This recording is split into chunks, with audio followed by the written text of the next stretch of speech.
Arjun Malhotra thought he had found the perfect life with his calm and graceful wife, Niyati Deshpande.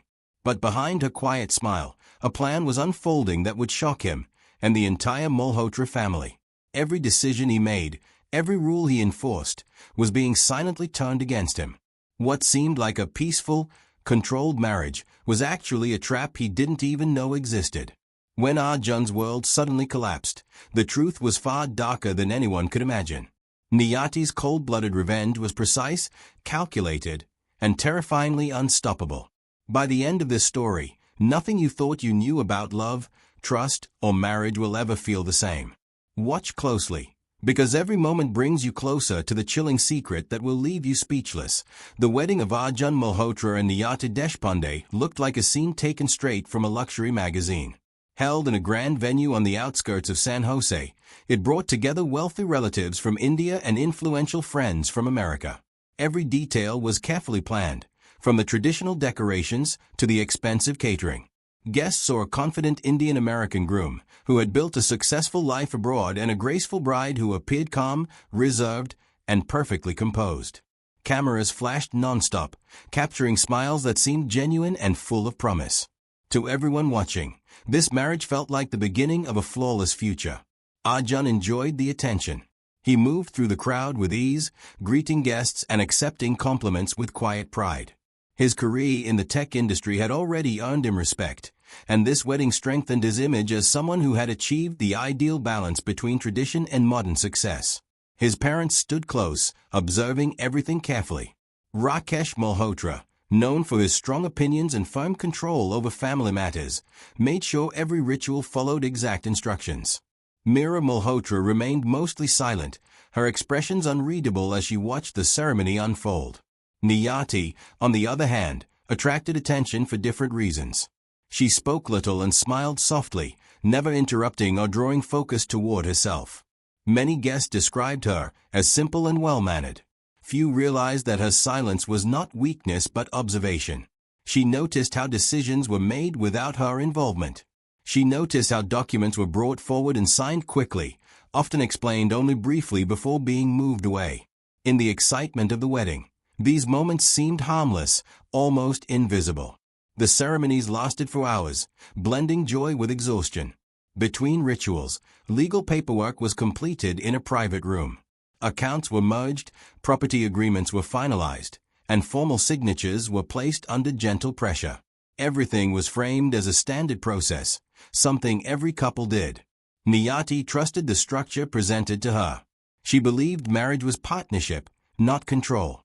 She signed without hesitation, unaware that these papers would later become silent weapons. As the night progressed, music grew louder and celebrations intensified. Guests danced, laughed, and toasted the couple's future. Arjun appeared relaxed, confident that life would continue exactly as he expected. He believed marriage was a role already defined, with responsibilities clearly placed. Niyati would adapt. That assumption settled deeply into his mind without challenge. Late into the evening, the newly married couple performed final rituals before preparing to leave. Tears filled some eyes as family members offered blessings. The farewell felt emotional and sincere. No one sensed anything wrong. Yet beneath the surface, something subtle had shifted. Niyati's life had already begun changing in ways she could not fully see. When the wedding ended and the guests returned home, the photographs told a perfect story. Online posts praised the couple, calling them inspiring and elegant. Friends commented on how lucky Niyati was to marry into such a successful family. Others admired Arjun's achievement of finding a bride who fit seamlessly into his world. What those images could not show was the imbalance quietly taking shape. The marriage did not begin with shared dreams or equal plans. It began with expectations placed heavily on one side. Niyati had left behind her independence without realizing how difficult it would be to reclaim it. The first night of marriage marked not just a union, but the closing of certain doors. By the time the wedding lights were turned off and the decorations removed, the foundation of the story had already been set. What looked like a beautiful beginning was actually the first step toward a chain of events no one could have predicted. The perfect wedding was not a promise of happiness. It was a calm before a storm that would eventually shock everyone who believed they had seen it all after the wedding celebrations faded. Niyati stepped into a life that felt carefully arranged but strangely suffocating. The Malhotra house was large, quiet, and ruled by unspoken expectations. Every morning followed the same routine, and every decision seemed to pass through invisible filters of approval. Niyati quickly realized that her role had already been defined. She was expected to adjust, not to question. What initially felt like guidance slowly revealed itself as control. Her phone usage became a subject of interest. Casual questions turned into subtle monitoring. Calls with friends from her past grew shorter, then less frequent. Messages went unanswered, not by choice, but because time and privacy were no longer hers alone. Niyati noticed that her personal emails were sometimes already read. Passwords she never shared were suddenly known. No one admitted to anything, yet nothing felt private anymore. Financial changes followed quietly. Her bank account, once independent, was merged into a joint account managed by Arjun. At first, it was presented as convenience, a normal step for married couples. Soon, she needed permission for even small expenses. Statements were no longer accessible to her. Questions were met with vague explanations or delayed responses. What disturbed her most was how normal this seemed to everyone else in the house. Arjun's behavior shifted as well. At work, he remained confident and respected. At home, he grew distant and impatient. Conversations felt one-sided, often ending before they truly began. He believed stability meant structure, and structure meant obedience. Niyati was expected to fit into that system without resistance. When she didn't, silence replaced warmth. Rakesh Malhotra's presence weighed heavily on the household. His authority was unquestioned. Traditions were enforced with precision, leaving little room for individuality. Niyati was constantly reminded of her responsibilities, never her rights. Mira Malhotra watched quietly from a distance, offering no support and no opposition. Her silence made the environment feel even colder. Despite everything, Niyati did not break. Instead, she began observing. She noticed patterns in behavior, inconsistencies in statements, and moments when the truth slipped through cracks. She started keeping mental notes at first, then written ones. Receipts, emails, insurance documents, and policy updates were quietly copied and stored. Nothing was taken openly. Everything was done carefully. Niyati also noticed something unsettling. Arjun had started making long-term plans that did not include her input. Meetings with financial advisors happened without her knowledge. Documents were signed behind closed doors. She later discovered changes to wills and insurance policies, all arranged in Arjun's name. The scale of these decisions suggested preparation, not partnership. Isolation intensified over time. Visits to her family became rare. Excuses were always ready. Travel plans were postponed repeatedly. Slowly, the outside world faded, replaced by walls that felt closer each day. Yet within that isolation, something unexpected grew. Niyati's silence became strategic. Her calm became deliberate. She began using late nights to educate herself. Online resources taught her about financial law, digital security, and human behavior. She learned how systems worked and where they failed. Each piece of information gave her clarity. Fear slowly turned into focus. She was no longer confused. She understood exactly where she stood. Arjun misread this change completely. He saw her quiet nature as submission.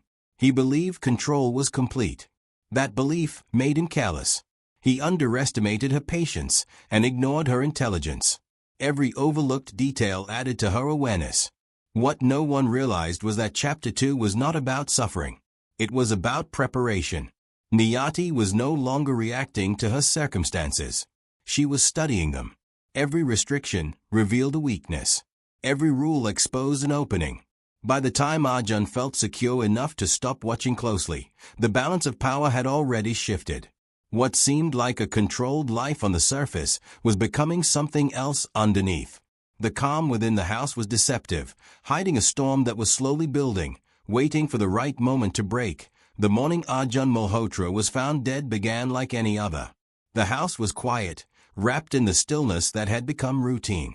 When the discovery was made, panic spread quickly through the family. But confusion followed just as fast. There were no signs of struggle, no broken objects, no forced entry. Arjun was lying where he usually worked late into the night, surrounded by neatly arranged files and an untouched cup on his desk. Everything looked normal, almost too normal. Emergency responders arrived and moved efficiently. Initial observations pointed toward a sudden medical event. Stress-related causes were mentioned quietly. Arjun's demanding career made the explanation believable. He had often complained about long hours and pressure, at least to people outside the house. The family accepted the conclusion without resistance.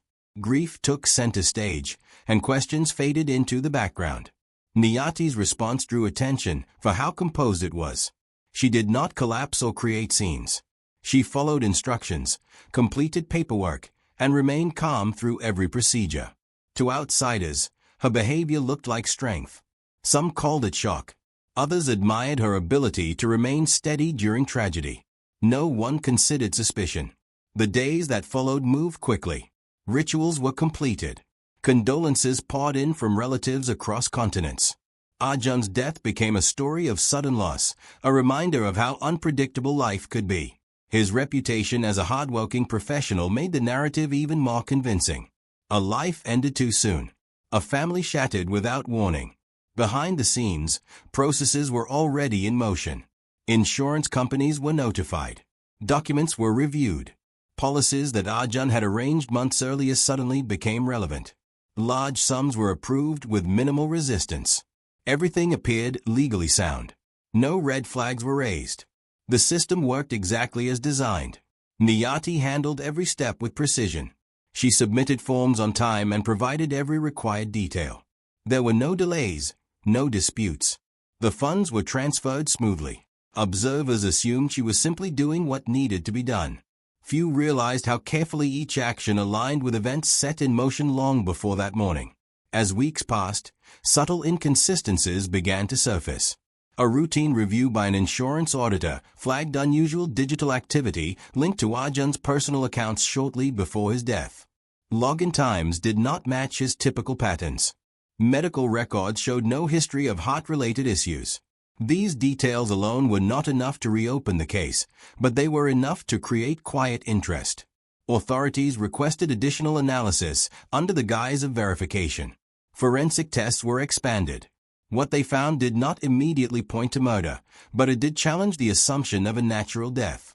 Traces of a rare compound were detected, one designed to mimic internal failure without leaving obvious signs. It was the kind of discovery that changed the tone of the investigation completely. By the time attention shifted toward Niyati, she was no longer in the country. Her departure had been documented, legal, and unremarkable. A grieving widow traveling to find peace did not raise alarms. Her absence, however, became significant once the investigation deepened.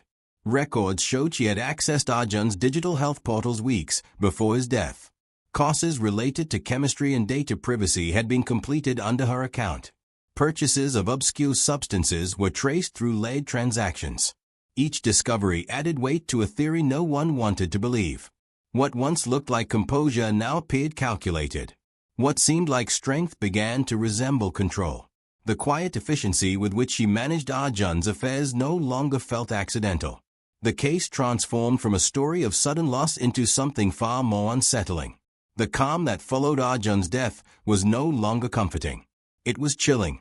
With every new detail uncovered, one truth became harder to ignore. This was not an accident.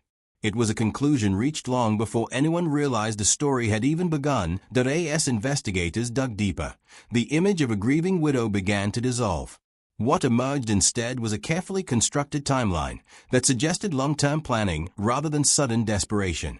Every digital footprint Niyati had left behind told a quiet story of preparation. Months before Arjun's death, she had begun reshaping her online presence, reducing personal posts and limiting interactions. It was as if she had slowly erased herself in advance. Daniel Wright, the private investigator assigned to review the case, focused on patterns rather than isolated facts. He noticed that Niyati's internet searches followed a logical progression. First came topics related to financial dependency and marital law. Then searches shifted toward medical anomalies and substances that could evade standard detection. Nothing was excessive or obvious. Each step was spaced out, buried under normal browsing activity, making it easy to miss without focused analysis. Financial records revealed another layer. Small transfers had been made over time, never large enough to trigger alerts. These funds were routed through accounts that appeared inactive or unrelated. On their own, the transactions meant nothing. Together, they formed a quiet stream of resources building towards something larger. It became clear that Niyati had been creating options, exits, and safety nets long before the final event. Forensic analyst Karen Liu focused on the substance found in Arjun's system. It was rare, difficult to obtain, and designed to break down rapidly after use. Its effects imitated natural failure so closely that only advanced testing could reveal its presence. This was not something found accidentally. It required research, access, and patience. The precision disturbed everyone involved in the case. What shocked investigators most was the absence of emotional chaos. Crimes driven by anger often leave behind impulsive mistakes. This one did not. Every action appeared measured. Every move suggested emotional distance rather than rage. The motive, when pieced together, pointed not to jealousy or greed, but to escape and retribution built slowly over time. Background reports painted a clearer picture of Niyati's life inside the Malhotra household. Friends and extended relatives recalled how she had become increasingly withdrawn. Opportunities disappeared. Independence faded. Yet there were no public confrontations, no dramatic warnings.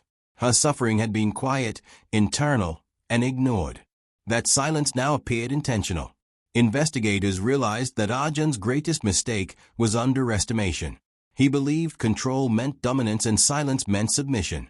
That belief shaped his decisions, including the insurance policies and legal structures he assumed would protect his interests. Instead, they became tools that worked against him. Systems he trusted completely were turned into weapons without his knowledge. Attempts to locate Niyati intensified, but each lead ended in a dead end. She had moved through countries that required minimal documentation, then vanished into jurisdictions known for complex legal barriers. Identity changes had been processed legally. Assets were shielded behind international trusts. There was no dramatic escape, only a clean disappearance. As the evidence stacked up, prosecutors faced a difficult reality. They had motive, method, and circumstantial proof, but no custody. Without extradition agreements, the case stalled. Arrest warrants were issued quietly, then shelved. The investigation remained open, but momentum faded. What lingered was discomfort. This was not a crime of chaos or cruelty in the traditional sense. It was methodical, restrained, and disturbingly calm. Niyati had not tried to destroy the system. She had simply learned how to use it better than those who tried to control her. By the end of the investigation, one unsettling conclusion became impossible to ignore. The most dangerous actions are not always loud or emotional. Sometimes they arrive silently, built piece by piece, hidden behind patience and intelligence. And by the time they reveal themselves, there is nothing left to stop them. By the time the case reached its final stage, the story had already slipped beyond the reach of justice. Authorities confirmed that Niyati was living under a new identity, one that had been prepared long before Arjun's death. Every document supporting her new life was legal, verified, and clean. There were no forged papers, no rushed mistakes. It was as if she had stepped into a life that had been waiting for her. The Malhotra family faced consequences they never imagined. Once admired within their community, they became surrounded by suspicion and quiet judgment. Business partners slowly distanced themselves. Invitations stopped arriving. Legal fees drained what remained of their influence. The same systems they once relied on now worked against them, exposing vulnerabilities they had never considered. Arjun's carefully built image collapsed under investigation. Details of his controlling behavior, financial manipulation, and long-term planning surfaced publicly. What was once seen as discipline was now viewed as domination. Sympathy shifted. The narrative changed. The groom who seemed perfect in wedding photos no longer appeared so flawless under scrutiny. Despite mounting evidence, prosecutors could not move forward. Jurisdictional limits created walls no amount of proof could cross. Each request for cooperation was delayed or denied. With no physical custody and no immediate threat to public safety, the case lost urgency in the legal system. Eventually, it was marked inactive, left unresolved but never forgotten. Niyati's silence continued. No statements were released. No interviews were given. There was no attempt to justify or explain. That absence became the most chilling part of the story. People searched for remorse, anger, or pride, but found nothing. Her disappearance felt deliberate, as if she had closed a chapter and refused to look back. The media debated endlessly. Some saw her as a criminal who escaped punishment. Others viewed her as a woman who reclaimed control in the only way she believed possible. The truth remained uncomfortable and complex, existing somewhere between morality and survival. There were no heroes in this story, only consequences. What made the case unforgettable was not violence, but patience. Every step had been taken slowly, quietly, and within the boundaries of legality until the very end. No dramatic confrontations. No emotional breakdowns. Just a steady movement toward a conclusion only one person fully understood. Years later, the case was referenced in criminology discussions and legal seminars. Experts analyzed how intelligence, restraint, and system knowledge could alter outcomes completely. It became a warning, not just about crime, but about power, control, and what happens when silence is mistaken for weakness. The wedding photographs still exist online, frozen in time. Smiling faces, bright colors, a beginning that promised everything. Few viewers realize that those images captured the final moments before a carefully constructed ending began to unfold. In the end, there was no courtroom resolution, no public confession, and no closure for the family left behind. Only a lingering question that refuses to fade. How many stories like this remain hidden behind perfect appearances, waiting patiently for the moment no one expects? The case closed quietly, but its echo remains loud. A reminder that revenge does not always arrive in chaos. Sometimes, it comes calmly, legally, and without leaving a trail behind. And that is what makes it truly terrifying.